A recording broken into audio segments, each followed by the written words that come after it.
like clock. I can't stop. Fuck around, make my 40 pop. Boruto episode 125 review. Hands down, this episode was absolutely amazing. It was an elite episode. One of the biggest things that I did have a problem with in this episode, I'm pretty sure a lot of you guys had a problem with that as well, is the fact that it was a little bit unrealistic, and it's unrealistic in the fact that we have an Otsutsuki member, which is Urashiki Otsutsuki, that seemed like he was, I wouldn't necessarily say struggling. It seemed like Urashiki Otsutsuki, a character at his stature, a character that has Sasuke and God pretty much reeling against him, should have pretty much finished off Boruto and Shinki in a matter of 3 seconds, and it didn't go that way, and I kind of thought that was very confusing. But I will talk more about that later on in the video, and I will try to justify what the writers were thinking. But I do want to actually get into the action. I feel like this episode right here was one of the first episodes of this whole arc where I actually did love the animation. It felt like one of those old school Naruto episodes where you understood there was so much on the line. The background music completely matched the action scene. There was a bunch of things that was going on in the episode at the same time, but we have to cut the malarkey and get into the biggest part of this episode, which was of course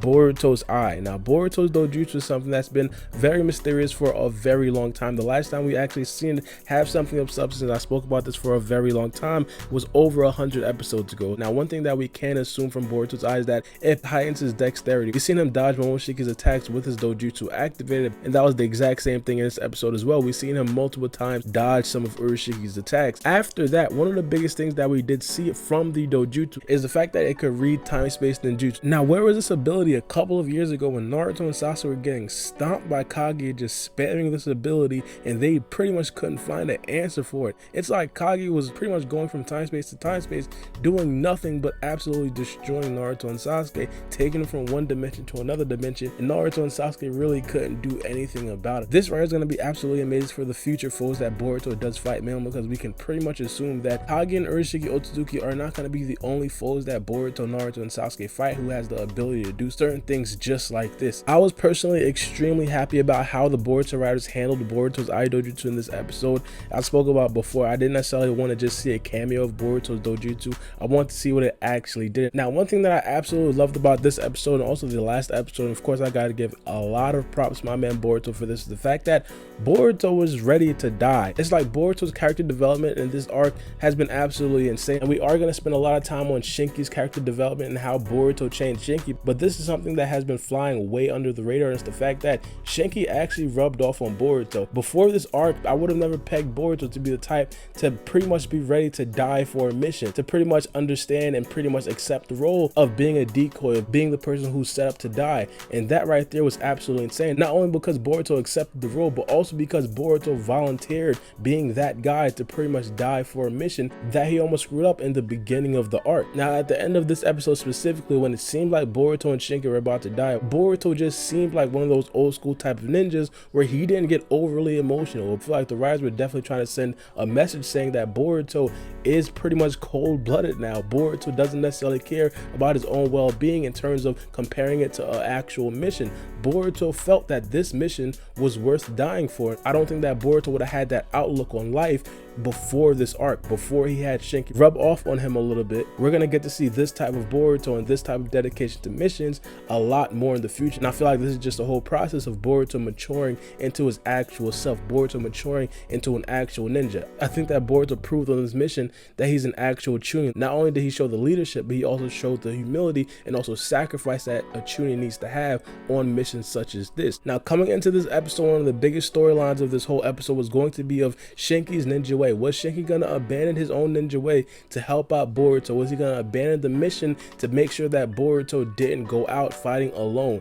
And surprise, surprise, Shinki actually completed the mission. But not only that, it seemed like Boruto did rub off on him a little bit, mainly because he felt like the mission was not yet complete. As you guys know, Shinki is like an old school ninja. Shinki doesn't necessarily care about a whole bunch of other things other than completing the mission. He spoke about in this episode how this is something new to him. He doesn't necessarily feel this way after he completes a mission, and of course I feel like that's something very, very good for Shinki. And of course, God even spoke about this earlier in the arc. He said that he could pretty much learn a couple of things from Boruto, and this is definitely that thing that he was speaking about that he could learn from Boruto. Now Boruto and Shinki's chemistry in this episode was unusually great. I mean, as soon as Boruto's dojutsu was activated, it seemed like they were basically fighting on a level playing field. Before that, it seemed very clear that Shinki was a lot stronger than Boruto, and of course overall we know that Shinki is a lot stronger than Boruto. But once Boruto's dojutsu dojutsu popped up, it seemed like they were fighting, as I said, on a level playing field. Not only that, their chemistry was insane. We seen Shinki hiding both of them. We seen Boruto using shadow clones to pretty much confuse Urashiki,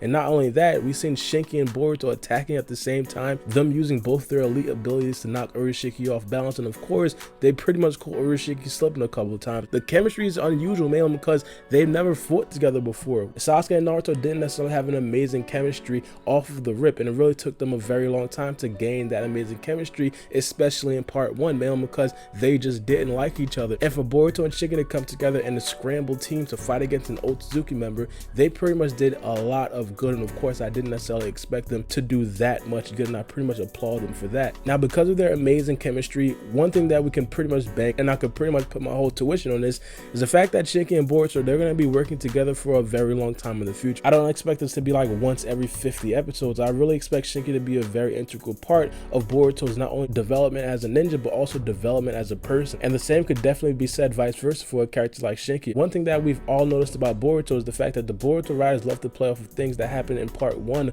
of Naruto, and of course we understand that Naruto is a very integral part of the development of Gaara himself, and we can't expect for that to be the exact same thing with Shinki as well. Now it's time to get down to business, talking about Urashiki. One of the biggest things that was pretty much confusing is the fact that Urashiki seemed to be having some trouble or a tough time versus 2 Genins. Now we understand that they're pretty much stronger than regular Genins, but still we think that a character of Urashiki Otsutsuki's ilk should pretty much be destroying these 2 characters in a matter of seconds. Now here's the reason why I feel like the Boruto writers have a little bit of justification, is the fact that Urashiki is extremely tired. I spoke about this before, but Urashiki been through a fight with a god level character, which is Sasuke Uchiha himself, and not only that, another Kage level character, which is Gaara. Now after that battle, he was not only sealed once, but he was also sealed twice by Gaara and Shinki himself. Now after that, we can pretty much assume that Urashiki is not going to be as strong as he once was. Urashiki was definitely tired, and we knew Urashiki was tired, mainly because he didn't want to fight Naruto. He was pretty much doing everything for Shikaku to not get to the Hidden Leaf Village, just so he wouldn't have to fight Naruto. And because we understand that Urashiki pretty much dealt with Sasuke at the beginning of the arc, normal Urashiki wouldn't be afraid to fight a character like Naruto. Even though we understand that Naruto is extremely strong, majority of the fan base can agree that Sasuke, if not equal to Naruto, Sasuke is absolutely stronger than Naruto at this point. So for Urashiki to be completely fearless in a fight versus Sasuke, and of course versus a fight versus Gaara, but of course the main person is going to be Sasuke, and then be a little bit scared to fight Naruto after all of that, we can pretty much assume that Urashiki is a little bit weaker than he once was. So because of the lack of energy that Urashiki had, because Urashiki was pretty much spent, then that pretty much opened the floodgates of characters like Boruto, along with his dojutsu being the Jougan, which Urashiki did compliment in this episode. And not only that, Shinki, a character with Iron Sand that Urashiki had some trouble penetrating all through this arc, we could have pretty much assumed that Urashiki was going to have a little bit of trouble fighting alongside these characters. And we understood that Urashiki was extremely weak, man, because as soon as Sasuke popped back in, Urashiki dipped, like he was out. Now we understand that Urashiki can pretty much handle Sasuke, man, because he did at the beginning of this arc, but as soon as Sasuke popped back up, and Urashiki already knew that Sasuke was going to be extremely weak in man, because he did steal a lot of chakra from Sasuke, but still, once Sasuke popped back up, Urashiki was out. Urashiki was not messing with Sasuke at all. So I feel like that was the rationale of having Urashiki looking extremely weak and looking extremely weak versus 2 of the characters of Boruto and Shinki. Now at the very end of the battle, we seen a very different looking Rinnegan, and I definitely do want to make a full video about this and giving my opinions, but very quickly at the end of this video, I personally think this is a very brand new Rinnegan. Some of you guys might think this is the regular Rinnegan that we've seen before, but Urashiki did something with this Rinnegan that I'm pretty sure we haven't necessarily seen before, and he pretty much vanished in thin air. Of course, there has to be some sort of explanation behind it. He didn't actually vanish in thin air. It could have possibly been teleportation. It could have possibly been an advanced stage of time-space ninjutsu where he doesn't necessarily have to waste time transferring from time-space to time-space, but still, this is something that's very new. And of course, we've seen the writers of Boruto do this before. The first time that we've seen Urashiki Otsutsuki actually fight against Gaara and Chojuro, where he pretty much showed us a brand new dojutsu and he left. This is the exact same thing. But let me know what you guys think about this episode in the comment section below. I spoke about it before. This episode was absolutely amazing. This episode was definitely elite, just a little bit unrealistic, and of course I did give some reasons why I feel like it could possibly be excused from the writer's point of views. But let me know what you guys think about this in the comment section below. It's been your boy Baara B, and we out. It's a knife.